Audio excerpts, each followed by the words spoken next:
총 30개의 팀, 약 500명의 선수, 한 시즌당 총 1230경기.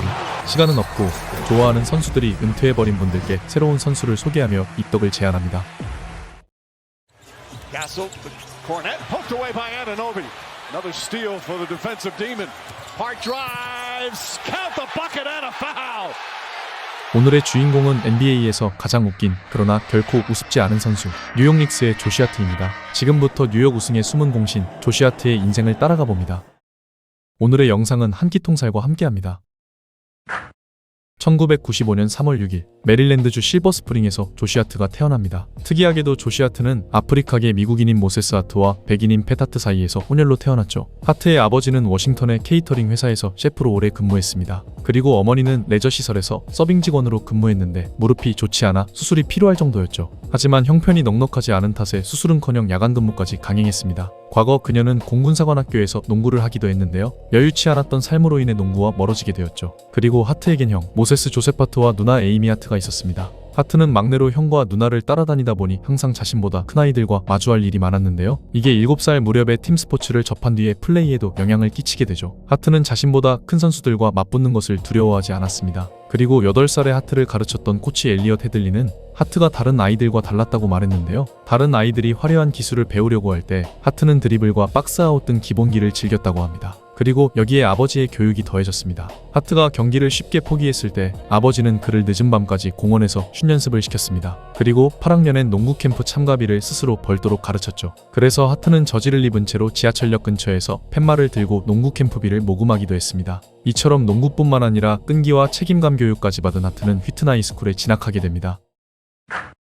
하트는 농구 실력은 있었지만 지역의 명문 사립학교들로부터는 큰 관심을 받지 못했습니다. 그래서 공립학교였던 휘트나이스쿨에 진학하게 된 건데요. 하트는 이곳에서 시즌 중반부터 주전으로 올라섰고 더욱 높은 수준의 경쟁을 원하게 되었죠. 그런데 이때 하트의 가족에게 비극적인 일이 일어납니다. 화재 사고로 인해 집이 모두 불타버린 것이었죠. 다행히 가족들이 화를 입진 않았지만 그들에겐 화재보험도 없었습니다. 그들은 방두개짜리 작은 아파트를 겨우 구해 힘들게 생활했는데요. 이 무렵에 명문 사립학교였던 시드웰 프렌즈 스쿨의 감독 에릭 싱글터리가 하트의 가능성을 알아봅니다. 이 학교로 말하자면 학비가 1년에 3만 달러가 넘는 명문학교였는데요. 오바마의 딸들이 하트와 함께 이 학교에 다녔다고 하죠. 하트는 이런 학교의 농구장학생으로 전학을 가게 된 겁니다. 하지만 이곳에서의 학교 생활은 순탄하지 않았습니다. 버스로 1시간이나 통학을 해야 했고 학교는 수준 높은 학업을 요구했죠. 실제로 하트는 수업을 따라가지 못했고 수업 시간에 책상에 엎드려 있는 경우가 많았다고 합니다. 또 뛰어다니다가 오바마의 딸과 부딪혀 넘어뜨린 적도 있다고 하죠. 하지만 학업과 반대로 농구에선 첫 시즌에 평균 15.7득점, 7.6리바, 1.75시를 기록하며 빠르게 적응했습니다. 그리고 2학년 말 하트는 결국 퇴학 통보를 받습니다. 교칙을 어길 때마다 받던 벌점이 누적됐고 성적도 부진한 탓이었죠. 이때 하트는 조금 더 낮은 학교로 전학을 갈까 고민했는데요. 아버지는 전학을 갈 거면 농구를 그만두라고 말합니다. 어려운 상황을 마주할 때 도망가는 습관을 만들지 말라는 뜻이었죠. 다행히도 학교의 학생들과 학부모들이 렛 조시 스테이라는 캠페인까지 펼치며 학교에 항의해준 덕에 학교 측은 하트에게 한 번 더 기회를 주기로 합니다. 이 사건을 통해 하트는 많은 도움을 받게 되었고 학업 성적을 차츰 개선해 나갑니다. 그리고 농구 실력은 학업 성적보다 더욱 빨리 증가했습니다. 평균 20득점을 넘기면서도 리바운드, 수비, 스틸, 몸싸움 등 모든 부분에서 적극적이었죠. 4학년 무렵엔 평균 24.5득점, 10.1리바, 3.1스틸, 2.35시를 기록했는데요. 이 시기에 대학들로부터 관심을 받기 시작합니다. 빌라노바의 제이 라이트 감독은 다른 선수를 보러 왔다가 하트에게 매료됩니다. 당시에 라이트 감독은 하트를 경기를 이기기 위한 모든 플레이를 하는 선수라고 말했죠. 하트는 빌라노바 학교의 사람들과 문화를 좋게 받고 이곳으로 진학을 결심합니다. 2학년 말 퇴학 직전까지 갔던 학생이 졸업 무렵엔 ESPN 선정 전국 82위 유망주까지 올라간 거였죠. 빌라노바에 진학한 하트는 식스맨으로 활약했습니다. 시즌 34경기 동안 선발 출전은 단 한 경기뿐이었지만 언제 코트에 나와도 에너지 넘치는 플레이를 선보였죠. 첫 시즌의 하트는 평균 7.8득점, 4.4리바, 0.95시를 기록하며 컨퍼런스 올프레시맨 팀에 선정되기도 했습니다. 그리고 2학년엔 이 역할을 더욱 잘 소화해냅니다. 여러 포지션을 수비함과 동시에 3점 슛 성공률이 46.4%까지 올라가는데요. 결국 시즌이 끝난 뒤에 컨퍼런스 올해의 식스맨상을 받게 됩니다. 그리고 3학년 시즌 하트는 드디어 주전으로 자리 잡습니다. 이 시즌엔 평균 15.5득점, 6.8리바, 1.9어시, 1.2스틸을 기록하며 NCAA 토너먼트 우승까지 차지하는데요. 이때 제일런 브런슨, 미칼 브리지스, 디빈첸조가 신입생으로 함께했었죠. 우승까지 차지했지만 하트는 NBA에서 1라운드 지명이 확실치 않았기에 한 시즌을 더 보내기로 결심합니다. 그리고 여기서 평균 18.7득점, 6.4리바, 2.9어시, 1.6스틸을 기록하며 수많은 상을 차지하죠. 거기다 팀은 정규 시즌 컨퍼런스 우승을 차지했고 2년 연속 NCAA 우승을 노렸지만 아쉽게 2라운드에서 탈락하게 됩니다. 그렇게 4년을 꽉 채운 하트는 NBA 드래프트에 참가를 선언합니다. 마켈 펄츠가 1픽을 차지했던 2017 NBA 드래프트. 당시 하트에 대한 NBC의 평가는 높은 수비력과 BQ 등 여러 장점이 있는 반면 운동 능력은 평범하다는 분석이 지배적이었습니다. 하트는 결국 1라운드 30픽으로 유타에 지명되는데요. 바로 LA 레이커스로 트레이드되죠. 당시 펠린카 단장은 하트의 수비와 경쟁심에 깊은 인상을 받았다고 합니다. 이때 레이커스는 코비 브라이언트 은퇴 이후 잉그램, 론조볼, 쿠즈마 등 젊은 자원들을 키워나가기 시작한 상태였는데요. 하트는 데뷔 시즌에 평균 23.2분을 출전하며 7.9득점, 4.1리바, 1.3어시를 기록했죠. 리빌딩 중이었던 레이커스는 35승 47패, 서부 11위로 시즌을 마감합니다. 그리고 다음 시즌 르브론이 이적하며 레이커스는 갑자기 강팀으로 급부상하는데요. 하트에겐 르브론을 서포트하며 3&D로 뛰기에 좋은 기회였습니다. 레이커스는 시즌 초반 20승 14패로 나쁘지 않은 출발을 보였는데요. 12월 말 르브론이 부상을 당하며 한 달을 결장하게 되고 뒤이어 선수들이 줄줄이 부상을 당합니다. 그리고 이때부터 젊은 선수들을 통해 팀에서 큰 영입을 노리고 있다는 소문이 돌기 시작하는데요. 이런 상황 속에서 하트의 개인 성적은 나쁘지 않았지만 팀은 37승 45패로 또다시 플레이오프에 탈락하게 됩니다. 그리고 시즌이 끝난 뒤 실제로 레이커스는 앤서니 데이비스를 데려오며 조시 하트, 잉그램, 론조볼을 뉴올리언스로 트레이드합니다. 뉴올리언스는 2019년 1픽으로 자이언 윌리엄슨을 뽑으며 자이언 위주로 팀을 재편하기 시작했죠. 하지만 자이언은 프리시즌부터 부상을 당했고 첫 시즌에 고작 24경기밖에 출전하지 못했습니다. 뉴올리언스는 30승 42패 서부 13위로 시즌을 망쳤지만 하트는 성적과 상관없이 꾸준히 좋은 모습을 보였습니다. 특히 평균 리바운드가 6.5개까지 상승하며 리바운드가 좋은 가드임을 증명했죠. 그리고 다음 시즌과 다다음 시즌 하트는 부상을 겪으면서도 꾸준히 자기 역할을 하며 평균 득점이 13.4점까지 증가했고 평균 리바운드는 8개에 달했습니다. 그러나 팀은 감독을 2번이나 갈아치우고 로스터에 계속해서 변화를 줬음에도 하위권을 벗어나지 못했습니다.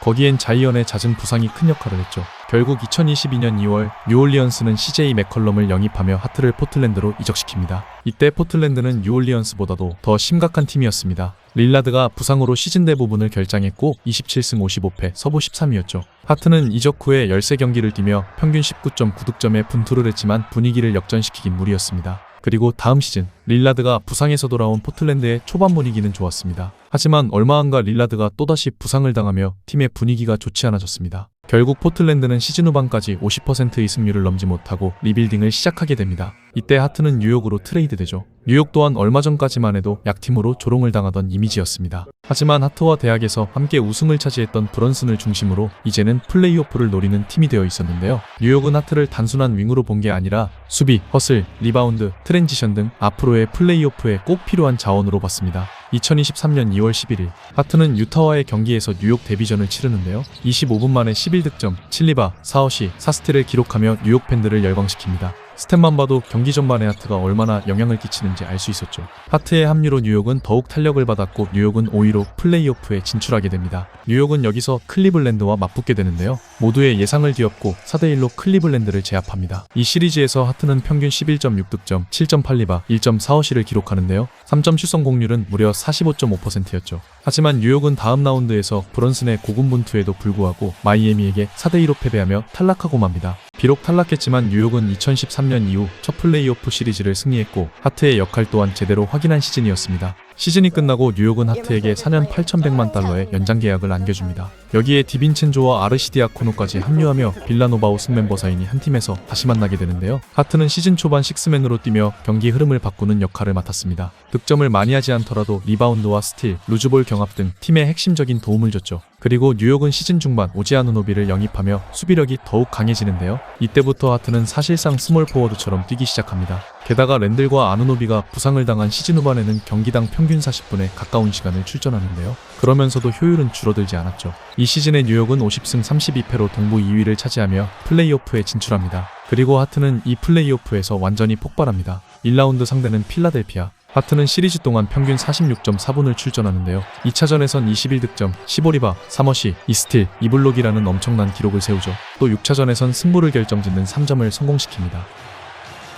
그리고 이 기세는 2라운드에서도 꺾이지 않았습니다. 인디애나와 만난 이 시리즈에서 하트는 1차전 48분 풀타임을 소화하는데요. 24득점, 13리바, 8어시, 3스틸, 야투율 69.1%를 기록하며 팀을 승리로 이끕니다. 그리고 3차전에서는 리바운드 18개를 기록하기도 합니다. 하지만 아쉽게도 랜들과 아누노비 등 여러 선수의 부상으로 인해 인디애나에게 4대3으로 패하며 아쉽게 시즌을 마감하게 됩니다. 그리고 다음 시즌 뉴욕은 미칼 브리지스를 영입하고 랜들과 디빈첸조를 타운스와 트레이드합니다. 새로운 로스터에서 하트는 모든 경기를 선발 출전했습니다. 정규 시즌 평균 출전 시간은 무려 37.6분. 하트는 이 시즌에 평균 13.6득점, 9.6리바, 5.9어시, 1.5스틸을 기록하는데요. 2m가 안 되는 키로 최고의 효율을 보여줬죠. 밸런스가 상당히 좋아진 뉴욕은 51승 31패, 동부 3위로 시즌을 마치며 플레이오프에 진출하게 됩니다. 뉴욕의 좋은 분위기는 플레이오프에서도 이어졌습니다. 1라운드에서 필라델피아를 4대2로 꺾고 2라운드에선 디펜딩 챔피언인 보스턴까지 제압하는데요. 하트는 보스턴과의 6차전에서 10득점, 11리바, 11어시로 트리플 더블을 달성합니다. 그리고 뉴욕은 컨퍼런스 파이널에서 다시 인디애나와 맞붙게 됩니다. 하지만 여기서 또다시 4대2로 패배를 맛보게 되는데요. 할리버튼을 중심으로 빠른 공격을 전개한 인디애나 전략의 승리였죠. 시즌 후 뉴욕은 티보도 감독을 경질하고 마이크 브라운을 부임시킵니다. 마이크 브라운 감독은 벤치를 적극적으로 활용하는 스타일이었는데요. 벤치 자원을 보강하면서 하트의 출전 시간은 드디어 관리받게 됩니다. 이 때문에 하트는 시즌 초반을 벤치에서 보내게 되지만 불평하지 않고 자신의 역할을 받아들입니다. 시즌 중반부터 선수들의 부상이 발생했고 하트는 다시 주전으로 올라서는데요. 전처럼 40분에 가까운 출전을 하진 않았습니다. 때문에 시즌 평균 스탯은 조금 감소했지만 체력 관리 면에선 상당히 유리했죠. 이 시즌에 뉴욕은 샌안토니오를 꺾으며 NBA컵을 차지하기도 했는데요. 53승 29패, 동부 3위로 시즌을 마감하며 다시 우승에 도전하게 됩니다. 그리고 이때부터 마이크 브라운 감독은 틀을 아껴둔 체력만큼 원하는 대로 써먹습니다. 뉴욕은 애틀란타를 4대2, 필라델피아를 4대0, 클리블랜드까지 4대0으로 꺾으며 드디어 결승전에 진출하게 되는데요. 하트는 이 과정에서 기복 없이 더블더블에 가까운 스탯을 기록했죠. 그리고 결승전에선 아직 경험이 부족한 샌안토니오를 상대로 2대1로 앞서며 유리한 고지를 선점하는데요. 4차전에선 29점 차로 뒤지던 경기를 역전승을 만들어내기도 했죠. 결국 뉴욕은 5차전까지 승리하며 53년 만에 NBA 챔피언에 등극하게 됩니다. 레이커스, 뉴올리언스, 포틀랜드를 거쳐 뉴욕으로 온 하트는 함께 대학에서 우승을 차지했던 멤버들과 NBA에서도 우승을 차지하게 된 거죠. 하트는 우승 후 인터뷰에서 잦은 트레이드와 불안정한 상황이 반복됐지만 이제 뉴욕이라는 진정한 집을 찾았으며 앞으로도 자신을 희생할 준비가 되어 있다고 밝혔습니다. 이제 디펜딩 챔피언이 되는 뉴욕과 하트는 어떤 모습을 보여줄지 기대해봐도 좋겠습니다. 여담으로 하트는 고등학교 때 만난 셰넌과 2021년에 결혼했습니다. 문제아였던 하트를 신기하게 바라보다 친구가 되었고 그 인연이 이어진 거였죠. 그리고 2023년 두 사람은 쌍둥이 아들을 얻게 되는데요. 출산 당시 하트는 플레이오프가 진행 중이었고 비상시에 바로 병원에 가기 위해 헬기까지 준비해뒀는데요. 예정보다 진통이 빨리 시작되며 하트는 결국 줌으로 출산 현장을 지켜봐야 했다고 합니다. 그렇게 만난 쌍둥이 아들 핸드릭스와 헤이즈는 벌써부터 농구에 관심을 갖고 있다는데요. 핸드릭스는 아빠를 따라 뉴욕 선수들을 좋아하지만 헤이즈는 뜬금없이 르브론을 제일 좋아한다고 합니다. 하트는 이 말을 듣고 도대체 르브론이 어디서 나온지 모르겠다고 말했죠. 그리고 하트는 골프와 게임을 상당히 좋아하는데요. 특히 콜 오브 듀티를 즐기며 게임 방송을 하기도 하죠. 그리고 하나 더. 하트는 마이크 앤 아이크 캔디를 아주 좋아하는데요. 좋아하는 정도가 아니라 경기 전에 이 캔디를 먹는 게 루틴이 될 정도였죠. 소식을 들은 캔디 회사에선 하트에게 스페셜 에디션을 보내주고 캔디 사업부 사장이라는 직함까지 수여했습니다. 또 하트는 오랜 동료인 제일런 브런슨, 매틸먼과 함께 팟캐스트를 운영하고 있는데요. 룸메이트 쇼라는 팟캐스트 이름도 대학 시절 함께 생활했던 것에서 따온 거죠. 그리고 하트는 패션에도 많은 관심을 가지고 있습니다. 고등학교 시절 상류층이었던 동급생들에게 위축되었지만 돈을 벌기 시작하며 패션을 즐기기 시작했습니다. 하트는 어릴 적 남들이 입는 옷들을 부러워했으나 이제는 남들의 시선보다 자신의 취향이 더 중요하다고 말합니다. 상류층 학교에서 퇴학까지 갔던 문제야. 하지만 하트는 누군가를 탓하거나 불평하지 않고 자신의 스타일대로 적응했습니다. 그리고 리그에서도 묵묵히 자신의 페이스로 최선을 다하고 있죠. 12득점, 7리바, 5어시. 누군가에겐 작은 기록일지도 모릅니다. 하지만 하트의 농구는 득점만으로 설명할 수 없죠. 문제아에서 NBA까지. 신인에서 9년 만에 챔피언으로. 지금까지 조시 하트의 이야기였습니다. 다음 시간엔 또 다른 선수를 소개해드리겠습니다. 재밌게 보셨다면 구독, 좋아요 부탁드립니다. 감사합니다.